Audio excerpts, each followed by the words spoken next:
power and Shakti.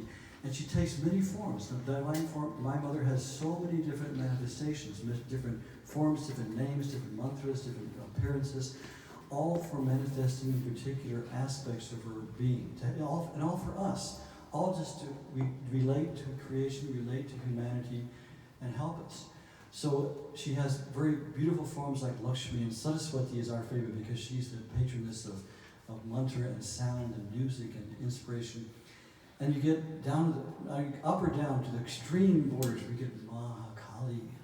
Kali is all raw power. And are people familiar with Sri Ramakrishna, the great mystic who lived in the 1800s? The best way to learn about Kali is to read Sri Ramakrishna, who was a great devotee of Kali, and he awakened this beautiful Kali in Dakshineshwar outside of Calcutta. I've been there many times. You can sit in front of this Kali. In fact, there is a Kali Mandir at Laguna Beach in Southern California, and the main pujari would come from the Dakshineshwar temple, and he would do the puja there. And so I met him in California. So when I got to Dakshineshwar in Bengal, he remembered me. He took me right into the shrine. I got to sit in front of that Kali. Kali is a combination of unbridled power and almost like savage power, but coupled with this incredible maternal, loving motherhood. It's really interesting. She's fierce looking. If you remember Kali, she has a sword in one hand. The sword has an eye on it. There's the eye of consciousness, and she whacks off the ego mercilessly. In her other arm, she has a severed head. It's the ego. But then her other hand is like this. It's a bhayadam. It means approach, don't fear. And the other hand is giving blessing. I forget which is which. Giving blessing. So and the Bengalis really have this science of Kali worship down. They really know Kali. And so it's so beautiful to see that temple, because they stream there after work. They all come for darshan of Kali, and they'll come before and they'll say, Ma, Ma. It's great devotion. So Kali cuts the head of the ego. And so she's very powerful, but she's very merciful. And what's interesting is she's so especially in that particular temple, she's very fierce looking, but you stand in front of her and there's just this feeling of great maternity and love. And it's just so beautiful. And if you've ever had an inner experience of Kali, it's like standing in front of a nuclear reactor that's about to explode. You know, she just blows away anything that's not real. The body can't stand in front of her, the mind, the personality, only our eternal consciousness can stand in front of her. She's so powerful. So we're going to see, we're reading Rumi on the way over. And so Kali is, in a sense, she demands sacrifice. And that sounds strange, but it's like she wants to free us. So we approach her and we offer our necks for the sword, the necks of our false ego, which thinks that we're separate from God, that thinks we're separate from each other. So here's Rumi. We have a little bit of Rumi. Called Open Window. How would it be if you appeared in this open window? It would be as though my hands and feet were suddenly untied and life was pouring back in. I would say, I have not smiled or laughed since you left. Wine has no effect. And you would tease, such melancholy, it may be catching. Then I would wrap my shroud around and offer my neck for your blade. Cure this headache permanently. You are the soul light in my eyes. Words drift out on the air. Let the musicians play now. The stringed instruments, the tambourine, and the drum, since no reed flute is here today. See, that's the mystic who understands Kali, even though he doesn't use the name. So this is very much, so Kali means actually darkness, it means dark one, because she's black. Black is night. It means she symbolizes the infinite reaches of the cosmos, which is that infinite blackness. But there's a wonderful poet named Ram Prasad, who was a great Kali devotee, and he wrote a poem. He said, "Who says that thou art dark, O my mother divine? Thousands of suns and moons from thy body shine." You know, so she's a great antithesis of every side, maternity, power. So we're thinking of her as power. So we'll say in this one, Kali Ma Bhavatarini. Bhavatari, Bhava is the worldly existence, the worldly existence of pain and suffering and mortality. Tarini means one who delivers, who takes us. So Bhavatarini, she delivers us from the suffering of this world. So let's try. Kali Ma. Kali Ma. Bhavatarini. Bhavatarini. we just say Om Kali, Om Kali. Now the second side is really nice. So we say Kali Kapalani Jema Kali, Charanome Shiva Kali Karali. And we see Kali came from Ma Durga in battle. When Durga was fighting the forces of darkness, bringing light, and she came, and so Shiva on the battlefield, it's very symbolic. Shiva is lying on his back in samadhi. Like I said, he's sustaining consciousness. He's lying in samadhi, and she dances on his chest wildly. So it says, Kali Kapali Jema Kali. She wears a garland of skulls. The ego is that she's cut off and free people, freedom from suffering. So we say Kali Kapala is the skull. All you who wear the garland of skulls. Kali Kapalani Jema Kali. Kali Kapalani Jema Kali. Charanome Shiva Kali Karali. And at her feet lies Shiva, the destroyer of death. And this Kal, we see Kala or Kali is black. Kal is time or death. So Shiva is the destroyer of death. So we say Charanome in your feet. Charanome. Shiva Kala Karali. Shiva Kala Karali. Good. And the last we're saying a very powerful mantra. Om Shri Kali Kaye Namaha. Om Shri Kali Kaye Namaha. This is a great kirtan crowd. You guys, it's good. And it's in a very beautiful raga.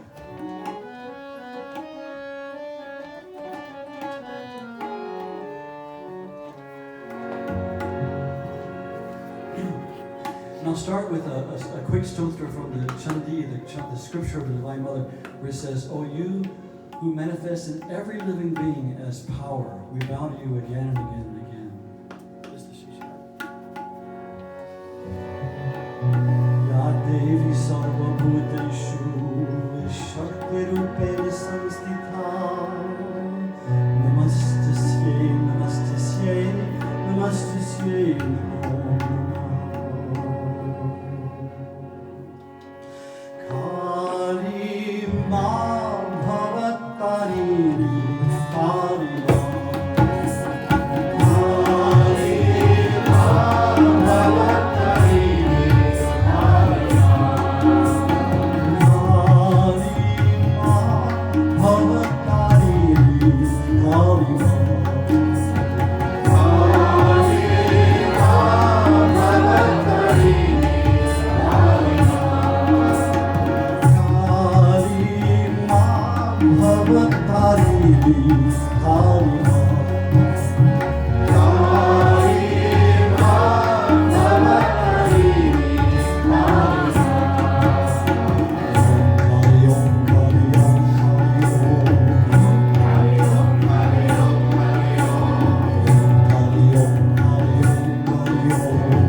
Jai Ma Kali.